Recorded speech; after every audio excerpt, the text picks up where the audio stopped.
যশোরের যশ খেজুরের রস। বৃহত্তর যশোর জুড়েই ছড়িয়ে ছিটিয়ে আছে খেজুরের গাছ। যশোর, ঝিনাইদহ, কুষ্টিয়া, মাগুরা এবং সাতক্ষীরার কিছু অংশেই ছড়িয়ে ছিটিয়ে আছে অনেক খেজুর গাছ।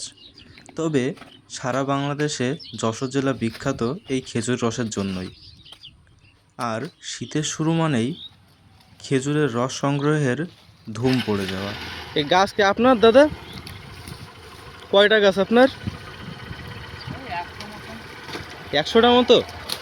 ও, তা হচ্ছে আপনি কি গুড় বিক্রি করেন নাকি?